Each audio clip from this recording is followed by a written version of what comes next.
आई संगत जी, आज के सत्संग की शुरुआत करते हैं और आज इनवाइट करेंगे हितेश जेठरा अंकल को। हितेश अंकल आए और सत्संग शेयर करें। जय गुरु जी। हाँ जी, मैं सत्संग स्टार्ट करता हूँ। तो मेरी जर्नी गुरु जी के साथ शुरू हुई 1998 में। तो 1998 में मैं जब मेरे हुआ था, मैं गुरु जी के पास आया था। उस वक्त मतलब हमें किसी ने गुरु जी के बारे में बताया। गुरु जी से मिलने आए गुरु जी के पास, क्योंकि हमें बहुत ही ब्लीक पिक्चर दिखाई थी कि भाई मेरे ब्रदर का जो कैंसर था वो बहुत ही फैला हुआ था, और हमें कहा गया था कि भाई अब इसमें कोई होप नहीं है। तो इसलिए तब फिर हम गुरु जी के पास आए थे। और गुरु जी के पास जब आए तो पहली बार में ही गुरु जी ने बोला कल्याण कर दिया। तो हमारे लिए तो उतना ही बहुत था, गुरु जी का उतना बोलना, और हमारी पूरी लाइफ गुरु जी के इर्द गिर्द घूमने लग गई। वहीं से हमारी गुरु जी के साथ जर्नी स्टार्ट हो गई। उसके बाद मेरे ब्रदर का भी मतलब जब उसके बाद उसका सीटी स्कैन हुआ तो स्टमक, लिवर और किडनी, तीन जगह पे उसका वो आया था। अभी भी कैंसर की डिटेक्शन थी कि उसके बाद भी, सर्जरी के बाद भी। तो हमने गुरुजी को बताया कि गुरुजी ऐसा है। तो गुरुजी ने कहा दोबारा टेस्ट करा लो। जब हमने दोबारा टेस्ट कराया तो बिल्कुल सब कुछ क्लियर था। Everything was absolutely clear. तो ये गुरुजी की ही बस ब्लेसिंग है कि उसके बाद से हमारी गुरुजी की जर्नी स्टार्ट होगी। फिर उसके बाद मैं कुछ साल गुरुजी के पास नहीं आ सका। मुझे समझ में नहीं आया, तो मैं नहीं जुड़ पाया गुरुजी से। मुझे नहीं समझ में आ रहा था कि क्या है गुरुजी, क्या है, कितनी बड़ी शक्ति है, मुझे नहीं समझ में आ रहा था। तो इसलिए मैं उनके साथ नहीं जुड़ पाया। फिर 2004 में पापा को हार्ट अटैक आया था, बहुत मैसिव हार्ट अटैक आया था। एक साइलेंट हार्ट अटैक आया, फिर दूसरा मैसिव हार्ट अटैक आया। He was declare dead in AIIMS. वहां से गुरुजी ने उनको रिवाइव किया था। तो उसके बाद फिर मैंने मतलब मन में ये सोचा था कि जब अगर गुरुजी ने पापा को ठीक कर दिया तो मैं फिर गुरुजी के दर्शन करने एक बार आऊंगा। तो मैं दर्शन करने उनके आया, और वहां से फिर मेरी जर्नी स्टार्ट हो गई। तो जैसे ही मैं गुरुजी के साथ जुड़ा, उसके बाद से बस शुरू ही होता गया। बस वहां से मेरी लाइफ का बिल्कुल 180 डिग्रीज टर्न स्टार्ट हो गया। तो उसके बाद फिर ये हुआ मेरे को। एक बार मैं गुरुजी के दरबार में एम्पायर स्टेट में बैठा हुआ था, तो मेरे मन में बड़ा ख्याल आ रहा था कि गुरुजी मैं तो मतलब बहुत ही होपलेस केस हूँ। मैं बहुत बहुत ही बहुत बुरा, बहुत ही नीच इंसान हूँ। तो मेरा मेरा क्या होगा गुरुजी? मेरे को तो कभी आपकी सेवा भी मिल नहीं सकती। तो मेरा क्या होने वाला है? मेरे को प्लीज कुछ कुछ बताओ, कुछ मेरे को रास्ता दिखाओ। मेरे को तो कुछ होप दिख ही नहीं रही। आपके पास आया हूं तो भी मुझे अंधकार ही दिख रहा है। मेरे को कहीं कोई होप नहीं दिख रही अपने लिए। तो मैं, मेरे अंदर बहुत ना कश्मकश चल रही थी। उसके बाद फिर ये मन में मेरी बात चल रही थी, गुरुजी से कोई बात हो नहीं रही थी। तो उसके बाद मेरे आगे जब चाय प्रसाद सर्व हुआ तो मैंने चाय प्रसाद का गिलास ले लिया, वो मैंने हाथ में पकड़ लिया, और बहुत बहुत टाइटली मैंने उस गिलास को पकड़ लिया। मेरा हाथ जल रहा था, बहुत जल रहा था, और मेरे मन में अंदर से मैं तड़प रहा था। मैं कह रहा था गुरुजी मुझे मुझे जवाब दो, मुझे बताओ गुरुजी मेरा क्या होगा। खैर उसके थोड़ी देर बाद मैंने वो चाय प्रसाद पी ली, फिर लंगर हुआ। फिर उसके बाद जब आज्ञा लेने का टाइम आया, तब गुरुजी एकदम से संघासन से खड़े हो गए, और ये अनाउंसमेंट हो गई कि गुरुजी अब कमरे में जा रहे हैं, सब लोग आज्ञा लेने। तो मेरे को भी मौका मिला, मैंने गुरुजी के बिल्कुल आगे, मेरे को मौका मिला गुरुजी को माथा टेकने का। तो जब मैंने गुरुजी के आगे माथा टेका तो गुरुजी की मनाही होती थी उनको टच करने की, कि जब तक उनकी परमिशन नहीं है उनको टच नहीं करना। तो मैंने उनको टच नहीं किया। उनके चरणों के बीच में जो कारपेट है, मैंने वहां पर हाथ रख के मैंने गुरुजी को माथा टेका। गुरुजी ने तब अपना एक पैर, आई थिंक राइट चरण था उनका, वो अपनी जुत्ती में से निकाला और मेरे उस हाथ पे रख दिया। मतलब मेरा तो दिमाग ही बिल्कुल घूम गया। मेरा भी माथा ही टेका हुआ था, मैं तो वहीं का वहीं, मेरा दिमाग घूम गया कि ये एकदम से गुरुजी ने क्या कर दिया। और बस पता नहीं कितने सेकंड ऐसे गुरुजी ने करके रखा। उसके बाद गुरुजी ने अपनी जुत्ती वापस डाली and he just walked away, अपने रूम में चले गए। ना मैंने कुछ गुरुजी को बोला, ना गुरुजी ने कुछ मेरे को जवाब दिया, पर उन्होंने मतलब मेरे सवाल का मुझे जवाब दे दिया। He gave me the reassurance कि I am there, I will take care, you don't worry. तुम आते रहो, सब कुछ मैं देख लूंगा, तुम्हारी लाइफ मैं संचालित करूंगा। I will do what needs to be done. So ऐसे करके हुआ। उसके बाद बस फिर गुरुजी ने मेरी सेवा लगाई, मेरी पार्किंग में गुरुजी ने सेवा लगा दी। फिर ऐसे चलता रहा, क्लेयर फार्म में हुआ, वहां पे फंक्शन हुआ तो वहां गुरुजी ने सेवा लगाई। बस उसके बाद गुरुजी ने अपने सेवा में ही रखा, थ्रू आउट गुरुजी ने बस अपने सेवा में रखा। फिर उसके बाद मैं बताता हूँ कि घर हमें पापा को कैसे ब्लेस किया। तो हम लोग सरकारी घर में रहते थे, मम्मी पापा दोनों गवर्नमेंट एम्प्लॉयज थे। तो गुरुजी ने बोला एक बार, भाई अपना घर ले लो, अपना जमीन लेके कोठी बनानी है, गुड़गांव में ले लो, सुशांत लोक ए ब्लॉक में। मैंने कहा ठीक है। इन्होंने जब वहां पे जाके सर्वे करना स्टार्ट किया, देखा भी प्रॉपर्टी तो बड़ी महंगी है। उन्होंने आके गुरुजी को बताया कि गुरुजी ये तो बड़ी महंगी है, हमारे तो बिल्कुल बजट के बाहर है। और गुरुजी ने ये भी बोला था कि 500 गज की जमीन लेनी है, 500 गज की कोठी बनानी है। मैंने कहा भाई इतना तो गुरुजी हम तो जमीन ही नहीं ले पाएंगे, घर कहाँ से बनाएंगे, इसमें कंस्ट्रक्शन के लिए तो कुछ बचेगा ही नहीं, जमीन में ही सारा लग जाना है। तो गुरुजी ने मतलब बोलने की कोशिश की, उनको बताने की कोशिश की कि ले लो, लेकिन पापा का स्पेशली काफी मतलब वो अपना दिमाग और अपनी कैलकुलेशन पूरी की, भाई हम तो नहीं कर सकते, नहीं कर सकते। तो फिर गुरुजी ने कहा अच्छा चलो ठीक है, तुम जीके में देख लो। तो उन्होंने जीके में देखना स्टार्ट किया। फिर कुछ दिन बाद वहां कुछ बात नहीं बनी, तो अच्छा शंकर रोड में देख लो, अच्छा आर के पुरम में देख लो, अच्छा यहाँ देख लो, अच्छा वहां। 6 महीने गुरुजी ऐसे मम्मी पापा को पूरी दिल्ली के चक्कर कटवाते रहे, दिन रात, मतलब सुबह निकलते थे शाम को आते थे, पूरा दिन ये लोग चक्कर काटते थे और जाके घर ढूंढते थे, इनको कहीं घर नहीं मिलता था। थक हार के वापस आए गुरुजी, कहीं कुछ बात नहीं बन रही। गुरुजी ने कहा अच्छा नहीं मिल रहा कुछ, चलो फिर सुशांत लोक ए ब्लॉक में ले लो। जहां से गुरुजी ने घुमाना शुरू किया था, घुमा फिरा के वापस वहीं लेके आए। अगर पहली बार में ही उनकी बात मान ली होती, अगर पहली बार में ही अपना दिमाग ना चलाया होता तो आराम से वही काम बन जाता, लेकिन अपना दिमाग चलाने की वजह से 6 महीने उनको धक्के खाने पड़े। और 6 महीने पहले जब स्टार्ट की थी जर्नी, तब 9,000 का रेट चलता था वहां पे, अब 14,000 का रेट हो गया 6 महीने बाद। लेकिन गुरुजी की इतनी कृपा कि गुरुजी ने वो प्लॉट पहले से ही देख रखा था, वही सुशांत लोक ए ब्लॉक जो 6 महीने पहले गुरुजी ने बोला था, वहीं पे गुरुजी ने घर दिलवाया। और उसी रेट में दिलाया, रेट 14,000 हो चुका था लेकिन इनको 9,000 के रेट में ही हमें मिल गया। वो उसको कोई अर्जेंसी थी, बेचने की जल्दी थी उसको, तो उसने इसलिए हमें सस्ते रेट में बेच दिया। वो रीजन तो कुछ भी बनना होता है, वो तो सब गुरुजी की कृपा होती है, जो वो चाहते हैं वही होता है। चलो जमीन आ गया, उसके बाद घर कैसे बनाए। अभी कहीं कहीं से पैसे आने लगे, कहीं कहीं से उनको पैसे मिलने लग गए। हमारी एंसेस्ट्रल प्रॉपर्टी थी जो डिस्प्यूटेड थी, उस पर बहुत झगड़े चल रहे थे। तो वहां से कोई उम्मीद नहीं थी, हम तो छोड़ चुके थे कि यहाँ तो भाई झगड़े में क्या पड़ना, यहाँ से कुछ नहीं मिलना। एक दिन फोन आ गया कि अच्छा जी वो सॉर्ट आउट हो गया है, वो बिक गया है, और तुम्हारा जो हिस्सा है हम वो देने आ रहे हैं घर पे।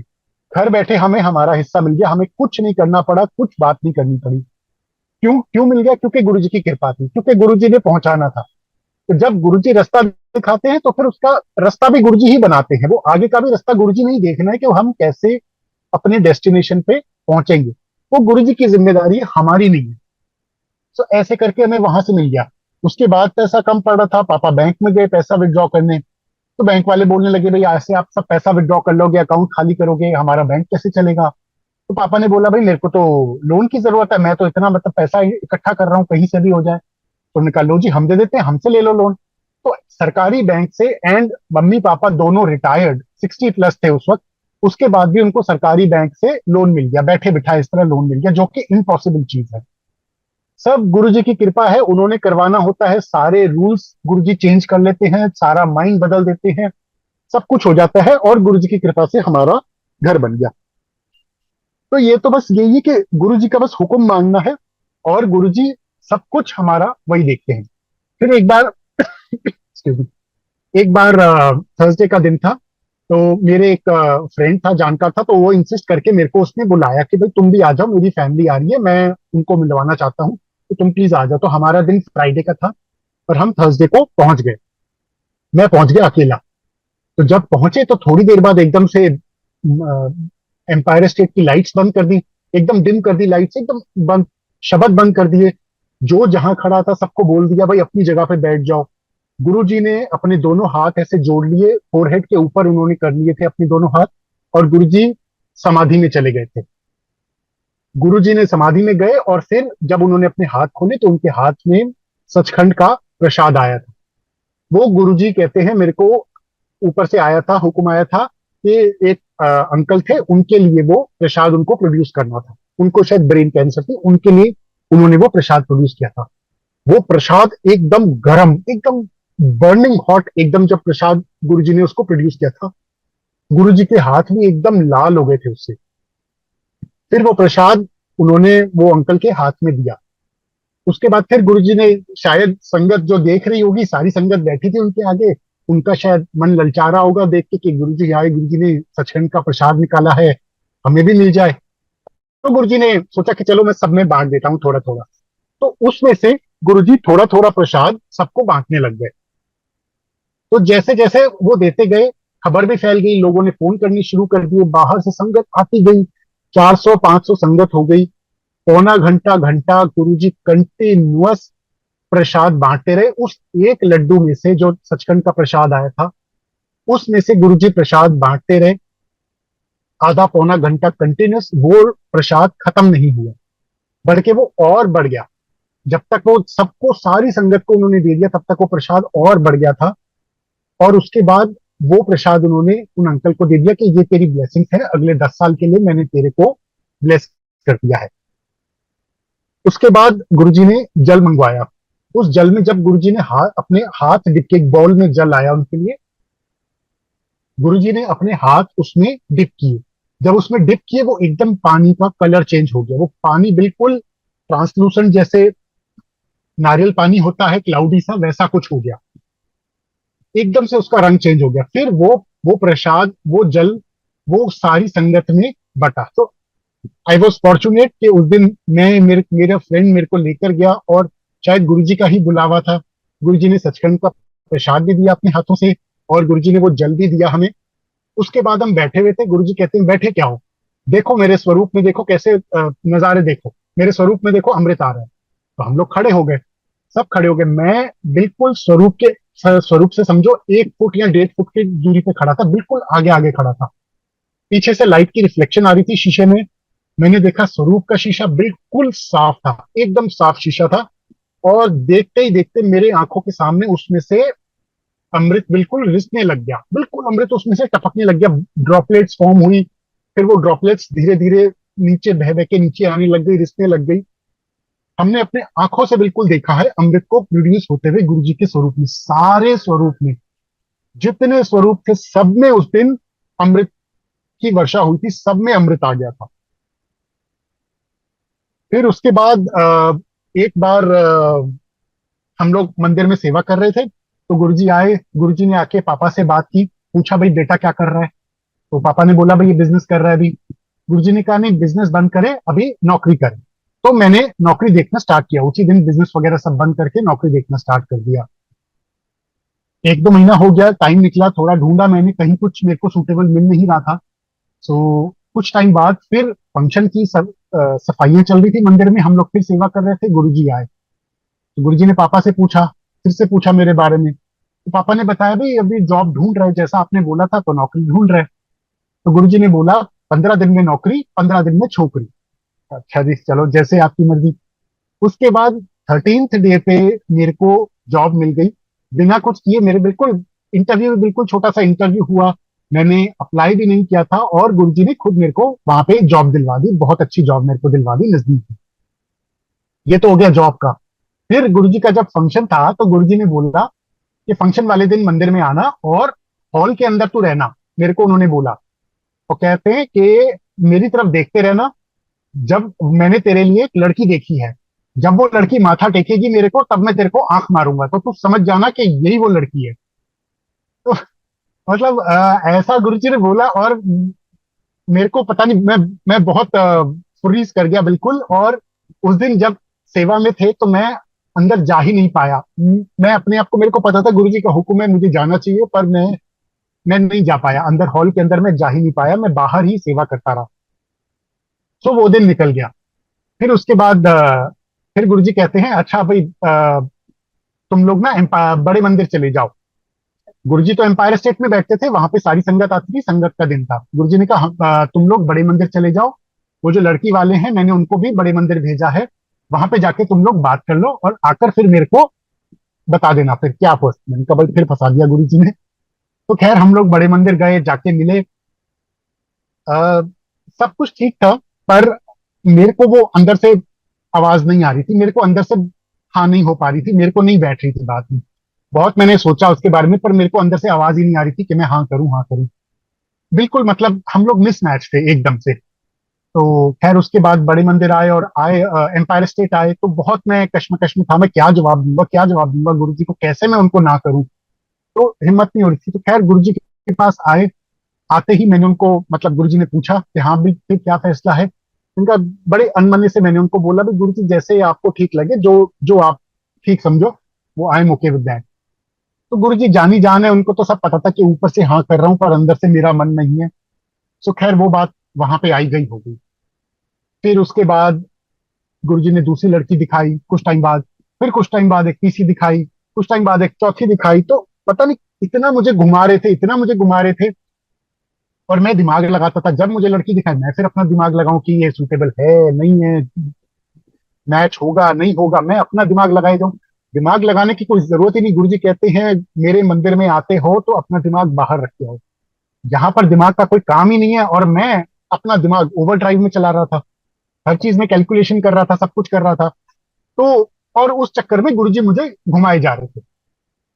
फाइनली जब चौथी लड़की उन्होंने दिखाई तो तब मेरे को लगा कि ये तो इतना ज्यादा मिसमैच था। मतलब वो बिजनेस क्लास फैमिली की और हम लोग joint family service class family. मैंने कहा ये लड़की तो मतलब मन में मैं सोचा था ये तो हमारे साथ सेट ही नहीं हो सकती, ये तो हमारे घर में कर ही नहीं सकती एडजस्ट। मैंने कहा ऐसी लड़की कैसे गुरुजी दिखा सकते हैं। तब तब मेरी दिमाग की बत्ती जली कि ये सिर्फ गुरुजी मुझे घुमा रहे हैं, गोल गोल घुमा रहे हैं, तो और कुछ नहीं है। ये सिर्फ मेरे को घुमा रहे हैं जब तक कि मैं अपना दिमाग चलाना बंद ना कर दूं। तो जब वो बात मेरे को समझ नहीं आई, फिर मेरा सरेंडर हुआ। मैंने कहा मन में गुरुजी से कहा, मैंने कहा गुरुजी आई सरेंडर, जो आप बोलो वो मैं करूंगा। जहां आप बोलोगे यहाँ बोलोगे तो यहाँ कर लूंगा, कहीं और बोलोगे कहीं और कर लूंगा। मैं अपना दिमाग अब नहीं चलाऊंगा, आप जैसे बोलोगे। सो वो भी खत्म हो गई बात। फिर उसके बाद 14 मई 2007 को, चोला छोड़ने से 2 हफ्ते पहले करीब, गुरुजी स्पेशली बड़े मंदिर आए थे। मंडे का दिन था। उस दिन स्पेशली गुरुजी बड़े मंदिर आए। आके उन्होंने मेरे पापा को और मेरे फादर इन लॉ को बिठाया, दोनों को इंट्रोड्यूस करवाया। और गुरुजी ने बोला भाई तेरा बेटा ते तेरी कुड़ी आपस में ब्याह करा लो। So that is how my marriage got fixed. ऐसे गुरुजी की असीम कृपा हुई मेरे ऊपर। वो स्पेशली मतलब इतना आई फील सो ब्लेस्ड कि स्पेशली गुरुजी बड़े मंदिर आए और आकर उन्होंने मेरी शादी फिक्स की। वो भी गुरुजी ने बता दिया कि जुलाई में करनी है, जुलाई एंड में करनी है शादी, क्योंकि उनको तो सब पता था कि अब कुछ दिन में उन्होंने चोला छोड़ देना है। अगर गुरुजी चोला छोड़ेंगे तो इतनी जल्दी हमने शादी करनी नहीं थी, पर गुरुजी का हुक्म था। तो जैसा उन्होंने बोला हमने वैसा किया। गुरुजी ने बोला था कि दोनों तरफ से 25-27 संगत सिर्फ आएगी, तो लोग आएंगे। हमने उतने ही लोग बुलाए, दोनों साइड से हमने 25-27 लोगों को ही इनवाइट किया। जो लोगों ने कोविड वाली शादी देखी है 50-50 गैदरिंग की, हमने तो तभी देखी थी 2007 में। हमने वो गुरुजी ने हमारी उस तरीके की शादी करवा दी थी। तो खैर उसके बाद गुरुजी ने बैंगलोर भेजा। बैंगलोर जाने का बिल्कुल मन नहीं था कि बड़ा मंदिर दिल्ली में सब कुछ यहाँ पे है, बैंगलोर इतना दूर क्या करने जाके। पर गुरुजी का हुक्म होता है, जो उनको कराना होता है वो करवा ही देते हैं। तो गुरुजी ने बोला बैंगलोर जाओ, तो ठीक है। मतलब जैसे जैसे सरकमस्टेंसेस बनते गए तो हम गए बैंगलोर। वहां पे जाके सब कुछ बहुत अच्छा हुआ। धीरे धीरे गुरुजी ने सेट कर दिया हमें अच्छे से वहां पे। सब कुछ बहुत अच्छा था बैंगलोर में। बस एक प्रॉब्लम थी भाई, सत्संग नहीं होते थे। ये बड़ा हमें दुख होता था यार, सत्संग नहीं हो रहा, बाकी सब तो है यहाँ पे। फिर धीरे धीरे गुरुजी ने हमने सोचा भाई चलो अपने घर में एक सत्संग करते हैं आपस में ही। मेरी मम्मी और सिस्टर आए हुए थे दिल्ली से, तो हमने कहा आपस में सत्संग कर लेते हैं। तो अपना बैठ जाएंगे, हम फैमिली फैमिली बैठ जाएंगे। तो हमने सोचा था भाई सैटरडे या संडे हम सत्संग करेंगे अपना। तो पापा नहीं आए थे, पापा बड़े मंदिर में सेवा कर रहे थे एक दिन। वहां पे वो किसी को ऐसे बात कर रहे थे, बता रहे थे कि कल मेरे बेटे के यहाँ सत्संग है बैंगलोर में। तो दीपक गुप्ता अंकल वहां से बस गुजर रहे थे, वो गुजर रहे थे, उनके कान में उतनी आवाज पड़ी कि कल बैंगलोर में सत्संग है। उन्होंने आके पूछा। वो कहते भाई मेरे रिलेटिव तो रहते हैं, वो गुरुजी को मानते हैं और बैंगलोर में रहते हैं। तो ऐसे करके हमें संगत के बारे में पता चल गया, एक संगत के बारे में। उसके बाद हमें धीरे धीरे करके दूसरे संगत के बारे में पता चला, फिर तीसरे तीसरे संगत के बारे में पता चला। ऐसे करके करके कुछ ही महीनों के अंदर इतनी संगत वहां पे हो गई, सत्संग रेगुलर स्टार्ट हो गए, हर हफ्ते वहां पे सैटरडे को सत्संग स्टार्ट हो गया। और कुछ टाइम के अंदर तो वहां पे इतने सत्संग होने लगे कि 3-3 महीने, 6-6 महीने की वेटिंग चलती थी सैटरडे के सत्संग की। लिस्ट में अपना नाम लिखवाना पड़ता था, 6-6 महीने बाद जाके आपका नंबर आता था। तो सब गुरु जी की विजन थी, सब गुरु जी की प्लानिंग थी, उनको करवाना था। हम तो पपेट से, हमारे हाथ में कुछ नहीं है, हम कुछ नहीं कर सकते। जो गुरु जी ने करवाना है, जिससे सेवा करवानी है, गुरु जी करवा देते हैं। फिर उसके बाद फिर वापस सर्कमस्टेंसेस चेंज हुए, हम वापस चेंज हुई जॉब, हम दिल्ली आए, वापस गुड़गांव आ गए। फिर उसके कुछ टाइम बाद गुड़गांव में हम लोग सेट थे। फिर मेरी नोएडा में नौकरी लगी, तो मैं नोएडा से अप डाउन करने लगा। फिर उसके बाद हम सोच रहे थे भाई अब शिफ्ट हो जाते हैं, नोएडा शिफ्ट हो जाते हैं। ऐसे नोएडा से गुड़गांव अप डाउन करना तो बड़ा मुश्किल काम है। तो लेकिन मेरी आंटी की जॉब थी वो घर के नजदीकी थी, बिल्कुल वॉकिंग डिस्टेंस, और बेटी का भी स्कूल था, दोनों सेट थे अपनी जगह पे। तो कहते भाई हम लोग तो बहुत अच्छे से सेट है यहाँ पे, मतलब नहीं बनता, नोएडा का नाम भी बहुत खराब है, तो हम लोग ऐसे ही रहेंगे भाई, नोएडा शिफ्ट नहीं होते हम। ये फैसला हुआ हमारा। अगले दिन जब मेरी आंटी ऑफिस गई, वो स्कूल में और ऑफिस में काम करती थी, तो वहां पे उसके ऑफिस में उन्होंने बोला कि भाई हम लोग नोएडा में भी एक सेंटर खोल रहे हैं, तो हम चाहते हैं कि आप उस सेंटर को हेड करें। मेरी आंटी ने सोचा ये तो बहुत अच्छा है भाई, वर्टिकल ग्रोथ मिल रही है, सैलरी हाइक मिल जाएगा, इतनी अच्छी प्रोफाइल हो जाएगी, चलो ठीक है। हम लोग नोएडा वैसे भी सोच ही रहे थे, तो चलो शिफ्ट हो जाते हैं। तो हमने फिर नोएडा में बेटी के लिए स्कूल देखना स्टार्ट किया। एक अच्छे स्कूल में गुरुजी की कृपा से उसकी एडमिशन भी हो गई। एडमिशन हुई, हम जाकर उसकी फीस वगैरह, एडमिशन फीस जो है वो दे के आए।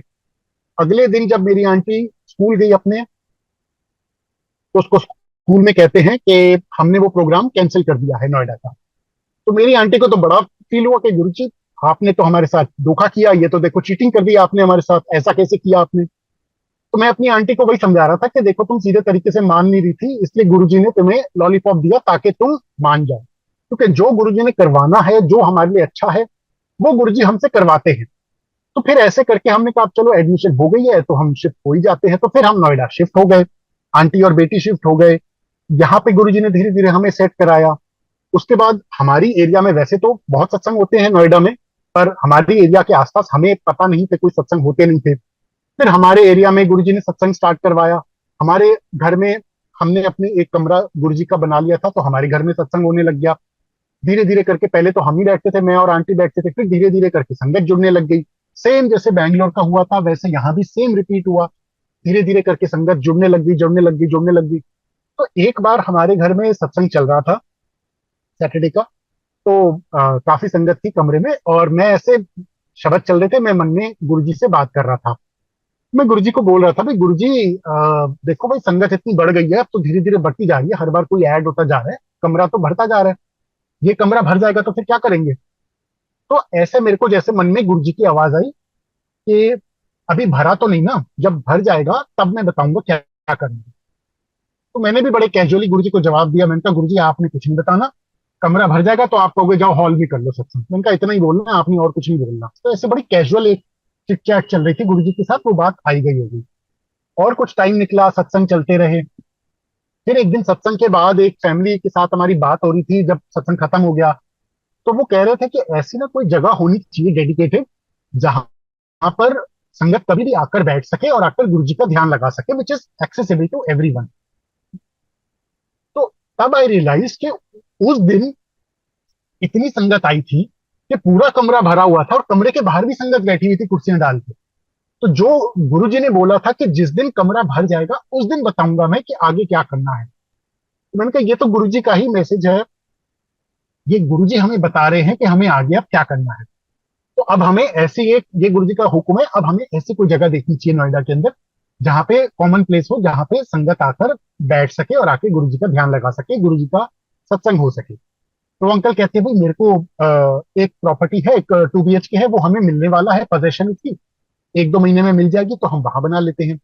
हमने पर्ची डाली, गुरुजी से पूछा, तो गुरुजी ने कहा हाँ ठीक है वहां बना लो। तो हाँ आ गई गुरुजी की, तो वहां पे गुरुजी का दरबार बना लिया। वो गुरुजी की गद्दी लेके लेके आए, वो गद्दी बिल्कुल गुरुजी ने पता चल रहा था कि खुद गुरुजी ने पसंद करके अपने अपने जैसी उनको पसंद है वैसी गद्दी उन्होंने बनवाई। हमने जब गद्दी देखी थी तो बिल्कुल रॉ थी, सिर्फ लकड़ी का स्ट्रक्चर था कि बनी नहीं थी। तो दो गद्दियां उन्होंने दिखाई थी कि ये दो चेयर्स हैं जैसी आप बता रहे हो, इसमें से देख लो कुछ पसंद आता है तो एक उसमें से बेटर लग रही थी। हम ढूंढ ढूंढ के ना बहुत थक चुके थे। हमने कहा चलो यार ये ठीक लग रही है, ये ले लेते हैं। हमने उसको हाँ कर दिया था। जब वो बन के पूरी तैयार हुई, हम जब डिलीवरी लेने गए उसकी, हम हैरान हो गए। बिल्कुल मतलब निखर के वो आ गई थी, और जहां गुरुजी का सर होगा उसके पीछे बिल्कुल शेषनाग बने हुए, और इतनी इतनी सुंदर, इतनी भव्य वो गुरुजी की गद्दी बन के आई थी कि हम हैरान हो गए। बिल्कुल ऐसा कुछ भी नहीं था जब हमने उसको रॉ देखा था। तो वो सारा गुरुजी का मतलब उसमें दिख रहा था कि ये गुरुजी की ब्लेसिंग्स हैं। गुरुजी खुद अपनी पसंद की गद्दी बनवा रहे हैं और बनवा के ला रहे हैं। और वहां आज भी सत्संग होते हैं, बहुत साल हो गए इस बात को। हर हफ्ते वहां सत्संग होते हैं सेक्टर 119 में। और इतना अच्छा ध्यान लगता है, इतना इतनी वहां की पावरफुल वाइब्रेशंस है। पुरानी संगत भी जो भी आती है सब कहते हैं बिल्कुल हमें एम्पायर स्टेट की फीलिंग आती है। जितना हो सके हमने बिल्कुल एम्पायर स्टेट का फॉर्मेट वहां पे फॉलो किया है। और बहुत स्ट्रांग वहां की वाइब्रेशंस होती है। जो संगत आती है उनका बहुत अच्छा ध्यान लगता है। सब गुरु जी की कृपा से वहां पे हो रहा है। उसके बाद मैं अपनी बेटी के बर्थ का बताता हूँ। तो हमें वो भी एक गुरु जी का मैसेज आया कि फैमिली स्टार्ट करो, फैमिली प्लानिंग करो। तो हमने स्टार्ट किया। उसके बाद फिर जब फैमिली होने वाली थी तो हमें कई जगह से मतलब बहुत सारी संगत से हमें मैसेजेस आने लग गए कि हमें बेटा होगा। हमने कहा ठीक है, अभी बेटा बेटी ठीक है, जो भी है गुरु जी की ब्लेसिंग्स है। तो ठीक है, एक संगत, दो संगत, तीन संगत, बहुत सारी संगत से हमें ये मैसेज आने लगे। तो वी वर ऑलमोस्ट 100% श्योर कि जब इतने मैसेजेस आ गए हैं अलग अलग सोर्स से तो बेटा ही होंगे। कुछ टाइम बाद जब हुआ तो डिलीवरी हुई तो बेटी हुई। वी वर शॉक कि ये कैसे हो गया जब इतनी संगत से हमें मैसेजेस आए हैं। गुरु जी ने बोला है बेटा होगा, तो बेटी कैसे हो गई। अभी डॉटर मेरी हुई थी, उसके कुछ टाइम बाद ही फोन आया, मेरी मदर इन लॉ को फोन बजा। तो एक संगत आंटी का फोन था, तो वो पूछ रही थी कि निधि दीदी को बेटी हुई है। मैंने कहा अभी तुम्हें कैसे पता, अभी तो हमने किसी को बताया ही नहीं, हमने तो अभी शक्ल भी नहीं देखी। वो कहते हैं कल, वो आंटी कहती है कल रात को मेरे को गुरुजी ड्रीम में आए। गुरुजी ने मेरे को दिखाया कि हितेश और निधि को बेटा हुआ है। और वो बेटा जो है वो बहुत बहुत नालायक है, बहुत ही बिगड़ा हुआ है। पूरी उसकी एज दिखाई, ऐसे उसको बड़ा होता हुआ दिखाया, 15-16 साल तक उसको दिखाया कि वो बहुत बिगड़ा हुआ, बहुत जिद्दी है, नालायक है बिल्कुल। और दोनों माँ माँ बाप के मतलब उसने नाक में दम कर रखा है।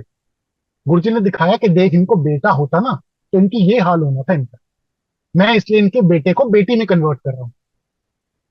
तो मतलब हम सोच भी नहीं सकते हमें 15 साल बाद क्या प्रॉब्लम आई थी, कहाँ से हम इमेजिन करें। और गुरुजी उसको देख भी लेते हैं और उसको उस प्रॉब्लम को सॉल्व भी कर देते हैं। हमें कुछ नहीं करना पड़ता, सब गुरुजी खुद कर देते हैं। हम सिर्फ गुरुजी के गोद में बैठ के, बच्चे की तरह उनके गोद में बैठ के बस हम इंजॉय कर रहे हैं। सब हमें गुरुजी प्रोवाइड करते हैं। फिर मैं एक बार बताता हूँ कि एक बार मैं ऑफिस के लिए तैयार हो रहा था, तो इतने में मेरे को फोन आ गया। रात का समय था, मेरी नाइट शिफ्ट होती थी। मेरे को फोन आ गया कि पापा को पैरालिसिस का अटैक हुआ है। उनका एक हाथ एक पैर चलना बंद हो गया था। अब वो भी देखो, पैरालिसिस का अटैक भी उनको मंदिर के अंदर आया, मंदिर में सेवा कर रहे थे वहां पे आया उनको। तो सेवा कर रहे थे वहीं पे, इतने सेवादार सब थे, फटाफट उनको गाड़ी में बिठाया और इमीडिएटली हॉस्पिटल ले गए। पापा को ड्राइव करने के लिए भी मना किया हुआ है, मम्मी भी ड्राइव नहीं करती। अगर घर में आया होता तो पता नहीं कौन, मतलब वेट करना पड़ता कभी कौन आता, कोई आके फिर लेके जाता उनको। तो ऐसे उसका भी गुरुजी ने पूरा ध्यान रखा कि बहुत जल्दी उनको फटाफट हॉस्पिटल आराम से पहुंचा दिया। तो हमें भी खबर आ गई कि भाई ऐसे ऐसे हुआ है, पहुंचो तुम लोग हॉस्पिटल। तो हम लोग निकले ऑफिस छोड़ के, फिर हॉस्पिटल के लिए निकले। तो बड़ा डर लग रहा था उस वक्त कि पता नहीं क्या होगा। अभी थोड़ा ही रास्ता था, मैं डीएनडी तक ही अभी पहुंचा था। अभी मैं हॉस्पिटल बसंत कुंज पहुंचा भी नहीं था। 15-20 मिनट, आधा आधा घंटा ही हुआ होगा मुश्किल से। तो मैंने एकदम से मेरे ब्रदर का फोन आया। तो मेरे को भी बड़ा डर लग रहा था कि पता नहीं क्या खबर आ सकती है। तो मैंने पूछा, भाई से पूछा, मैंने कहा भाई सब ठीक है, पापा कुछ बात कर पा रहे। कहते हाँ हाँ पापा बिल्कुल ठीक है। मैंने कहा कुछ बात कर पा रहे हैं पापा, पापा ने कुछ बोला क्या। कहते बोला, कहते वो दूसरे पेशेंट्स के साथ बैठ के सत्संग कर रहे हैं। मतलब जिसको पैरालिसिस का अटैक हुआ हो, 75 प्लस हो, इमरजेंसी में एडमिटेड हो, और देखो गुरुजी की क्या कृपा है, क्या उनकी रिकवरी होती है कि सिर्फ नाम का मतलब उनको हो रहा है और वो वहां बैठ के दूसरे पेशेंट्स के साथ सत्संग कर रहे हैं। और जब डॉक्टर उनको देखने आया तो इधर उधर देख रहे, बोलते पेशेंट कौन है, बोले यही पेशेंट है। वो देख के लग ही नहीं रहा था कि कहीं से वो पेशेंट है। इतनी उनकी रिकवरी हो गई, आधे पौने घंटे के अंदर हॉस्पिटल पहुंचते पहुंचते ही गुरुजी ने उनकी इतनी रिकवरी कर दी। उनका जो केस देखा था डॉक्टर ने कहा था आपकी एज देखकर और कंडीशन देखकर आपको 9 महीने लगेंगे कम से कम, फिजियोथेरेपी आपको लेनी पड़ेगी। उसके बाद जाके आप थोड़े से इंडिपेंडेंट बन सकोगे कि आप अपने काम खुद से कर सके। ये डॉक्टर्स ने कहा था 9 महीने फिजियोथेरेपी लेनी पड़ेगी। गुरु जी की ऐसी कृपा हुई, वो एक हफ्ते के अंदर, विद इन अ वीक, पापा दौड़ने भागने लग गए थे। 75 की एज में एक हफ्ते के अंदर उनकी पूरी रिकवरी गुरु जी ने कर दी थी। ये है गुरु जी की कृपा के। प्रॉब्लम आती भी है, आएगी जरूर प्रॉब्लम, पर छू के निकल जाएगी, होएगा कुछ नहीं। और ये उनके लिए होता है जो गुरु जी की सेवा करते हैं, सिमरन करते हैं। आप, गुरु जी कहते हैं जितना तुम मेरे मंदिर आओगे, मेरे सत्संग में आओगे, मैं तुम्हारे पुट्ठे कर्म सीधे करता जाऊं। जो गुरु जी के दरबार में आएगा, गुरु जी को मानेगा, गुरु जी की कही हुई बातों को मानेगा, उसको ब्लेसिंग्स तो मिलनी ही मिलनी है, उसके हर काम पूरे होंगे, उसकी हर प्रॉब्लम गुरु जी दूर करते हैं। लेकिन गुरु जी की बातें मानना बहुत जरूरी है। छोटी छोटी सिंपल सिंपल बातें होती हैं। सत्संग में आओ तो मोबाइल मत यूज करो। आजकल तो देखो तो वीडियोस बन रहे होते हैं, फोटोज खींच रही होती हैं, सेल्फीज हो रहे होते हैं। गुरु जी को मानना एक बात है, और गुरु जी की बातें मानना एक अलग बात है। गुरु जी को मानने से ज्यादा जरूरी है गुरु जी की बातें मानना। गुरु जी ने जो बोला है, अगर उसको नहीं मान सकते तो फिर कोई फायदा नहीं है। जो गुरु जी की बात मानेगा वही गुरु जी की ब्लेसिंग्स लेकर जाएगा। सिर्फ गुरु जी की बातें मानो। गुरु जी पत्थरों के लिए कहते थे, जो हम ये एस्ट्रोलॉजिकल स्टोन्स पहनते हैं, इनके लिए कहते थे क्या ग्रह उंगलियों में पाल रखे हैं तुमने, क्या ग्रह पहन के घूम रहे हो, पुट्ठे ग्रह पहन रहे हो, इसका पुट्ठा इफेक्ट हो जाता है, ये सब करने की कोई जरूरत नहीं है। अगर तुम्हारे कोई ग्रह उल्टे भी हैं तो वो गुरुजी उनको सीधा कर देते हैं। जब जैसे करना होता है वो गुरुजी कर देते हैं। पत्थर पहनने की, किसी की पूजा करने की हमें कोई जरूरत नहीं। हम एक जगह पे आए हैं, यहाँ पे ही हमें सब कुछ मिलता है।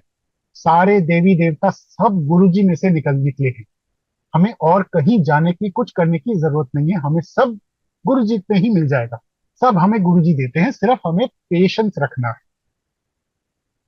फिर उसके बाद मैं बताता हूँ। अच्छा, ये पैरालिसिस हुआ तो उसके एक हफ्ते बाद हम लोगों का हरिद्वार ऋषिकेश जाने का प्लान बना हुआ था।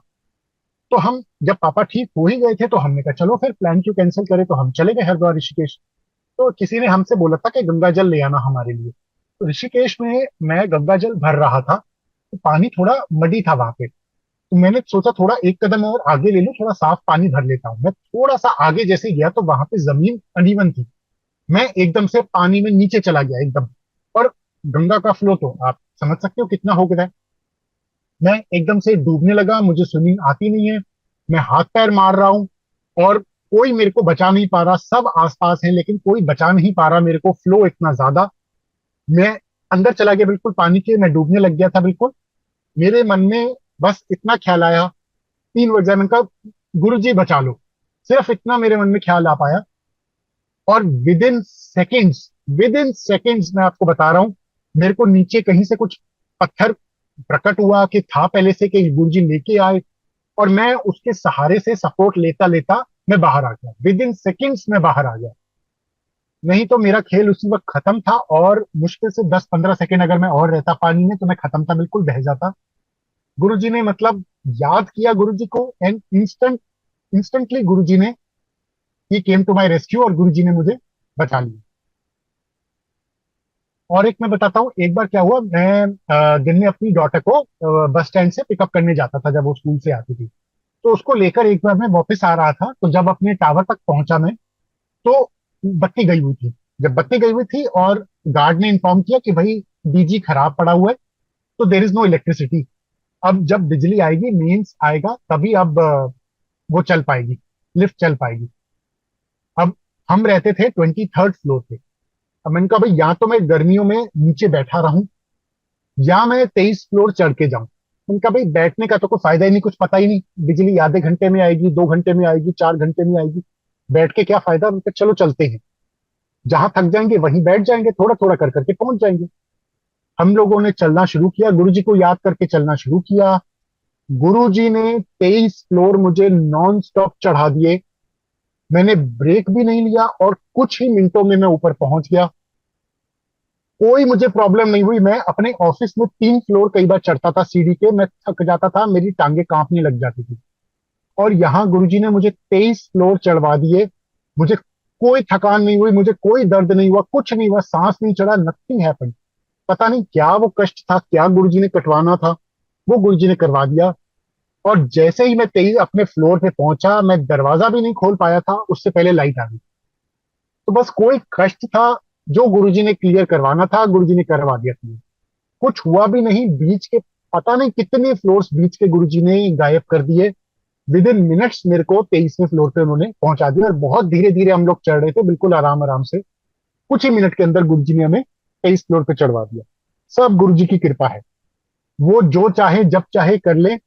हर प्रॉब्लम का हल गुरुजी के पास है। हमें विश्वास रखना है, हमें उनसे बस भरोसा रखना है, और अपनी कमाइयां करनी है।